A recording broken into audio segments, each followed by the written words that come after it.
dando continuidad a este segundo segmento, patología y mieloma múltiple. Quiero compartir con ustedes algunos de los aspectos histológicos o histopatológicos del mieloma múltiple y cómo este soporta y es indispensable para el diagnóstico histopatológico temprano. Son entonces las células plasmáticas nuestro blanco de estudio. Estas células plasmáticas son consideradas o corresponden a la forma más diferenciada de los linfocitos B. Son elementos normales en la médula ósea y también pueden ser encontradas en otros órganos secundarios, otros órganos linfoides secundarios. Al ser elementos normales de la médula ósea, nuestro objetivo es buscar los criterios que nos permitan diferenciarlo entre lo que es una célula plasmática patológica y una célula plasmática normal. Para esto nos ayudamos de aspectos morfológicos, de fenotipo, cuantificación, distribución, posiblemente y de forma indispensable la clonalidad. Evaluamos estas células plasmáticas, por lo tanto, en la médula ósea con tanto aspirado como biopsia de médula ósea y de forma muy importante acompañado de la sangre periférica según las características de la muestra de impronta y coágulo, y esta evaluación puede ser también replicada en las lesiones de óseas o extraóseas.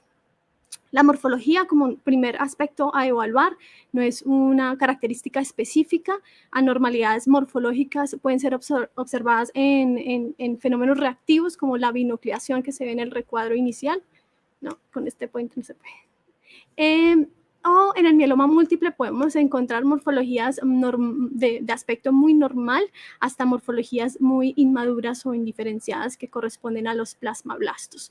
Es importante también que la morfología puede ser confundida con otras entidades como carcinomas, osteoblastos o un grupo de linfomas con diferenciación plasmocitaria en donde la morfología pues, es un elemento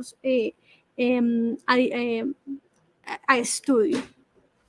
Este es un ejemplo de cómo la variación morfológica es un aspecto característico de las células plasmáticas, en este caso dado por las inclusiones y precipitaciones de inmunoglobulinas, que no es patognomónico de mieloma y podría ser observado en procesos reactivos.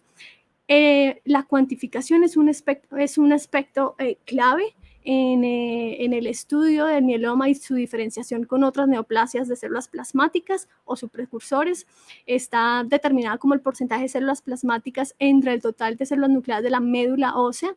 De forma normal encontramos menos de un 5% en médula ósea, sin embargo en procesos reactivos ese porcentaje puede cruzar y llegar a ser superior al 10%. Por lo tanto, este porcentaje de forma aislada no nos habla de malignidad y tenemos estos 3 puntos de corte muy importantes para la evaluación. Son el 10, el 60, el 90%, 10%, el cual nos permite diferenciarlo de la gammopatía monoclonal por debajo de este porcentaje, 60% como biomarcador de malignidad y 90% en donde cruzan las formas más agresivas. Esta cuantificación la llevamos a cabo tanto en el mielograma como la biopsia. En el mielograma con un conteo diferencial entre 500 a 100 células. Es un proceso rápido que nos permite una evaluación citológica al detalle, sin embargo puede ser representativa o no de la médula ósea. La biopsia siempre apoyados del estudio de inmunohistoquímica para CD138 porque las células plasmáticas podrían ser imperceptibles por hematoxilina eosina. Hacemos un estimado del porcentaje en toda la celularidad presente.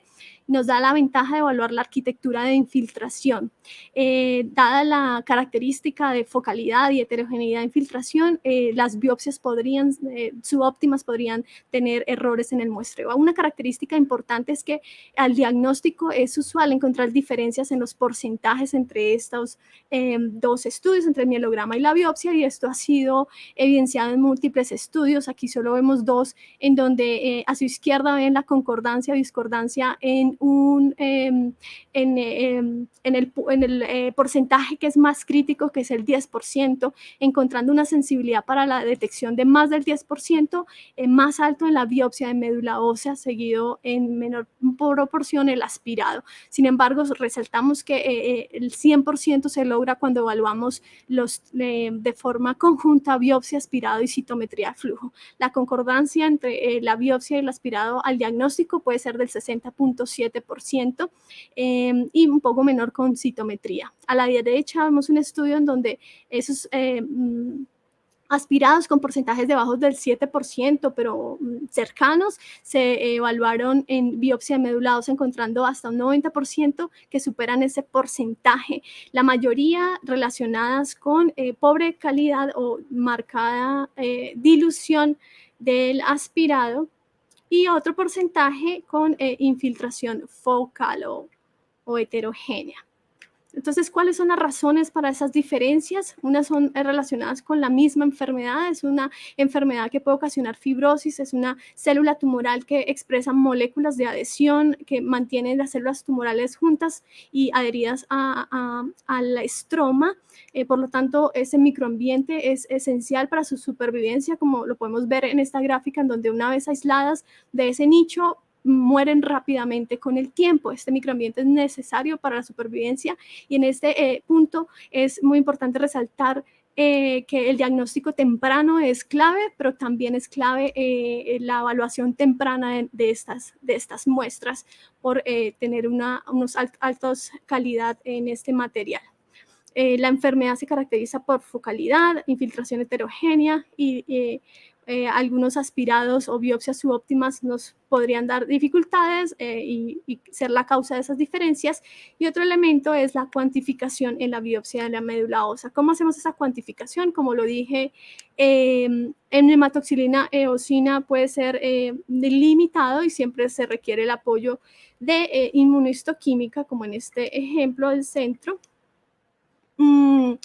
Y resalta que la infiltración no es homogénea y no es fácil de cuantificar. Se podría cuantificar de forma manual con cierto grado de subjetividad o de forma digital. Aquí es solo un ejemplo del uso de análisis de imágenes digital, tanto en el diagnóstico, que claramente cruza el 10%, pero ese patrón intersticial podría ser muy difícil de un porcentaje exacto, o en porcentajes bajos, que puede ser aún un reto más de una aproximación más objetiva.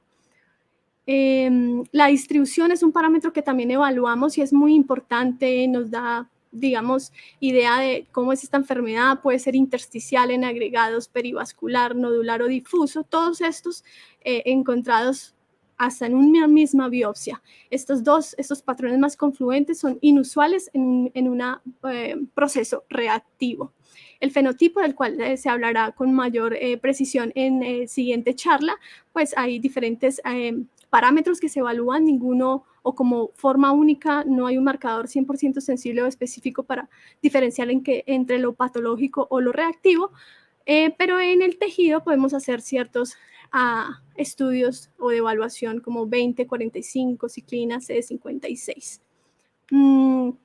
Yo creo que el elemento más importante e indispensable para el diagnóstico y la determinación de que estas células son clonales, esto podría ser realizado mediante estudios de citometría, inmunohistoquímica, hibridación, PCR, secuenciación. Sin embargo, en la práctica diaria, pues usamos citometría de flujo o inmunohistoquímica en el caso de no estar disponible la citometría. Se evalúan las cadenas livianas, la expresión de las cadenas livianas citoplasmáticas, que pueden ser, como en este caso, monoclonales o restringidas a lambda, y qué diferencia con el ejemplo de abajo, que es una expresión normal policlonal con una relación 1:1 o 2:1. Siempre acompañamos el estudio de médula ósea, o es ideal evaluar la sangre periférica. En la sangre periférica buscamos algunos hallazgos como el fenómeno de Rouleau, reacción leucoritroblástica, neutrofilia. En un porcentaje de pacientes con mieloma pueden observarse células plasmáticas circulantes en unos porcentajes muy bajos. Esa cuantificación pues, nos ayuda a diferenciar de lo que sería una leucemia de células plasmáticas como forma de progresión o de presentación. Sin embargo, todos sabemos que ese porcentaje requerido para el diagnóstico es discutido, ya que con pequeños porcentajes de células plasmáticas, incluso el 5% circulantes, tienen implicaciones pronósticas y posiblemente tienen un comportamiento tan agresivo como el de la leucemia de células plasmáticas. Siempre al diagnóstico incluimos el estudio de rojo Congo, que nos permite identificar depósitos de amiloide. En este ejemplo, un depósito perivascular con ese color naranja, que es birrefringente a la polarización. Es, por lo tanto, el estudio patológico, un estudio multiparamétrico.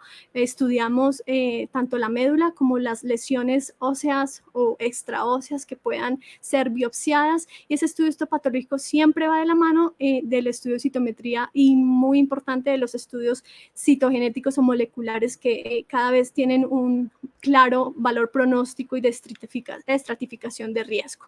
Finalmente, solo quiero resaltar que el mieloma múltiple es una enfermedad que requiere un diagnóstico clínico patológico, como lo evidencian los criterios para la enfermedad. No solo es una biopsia de médula ósea.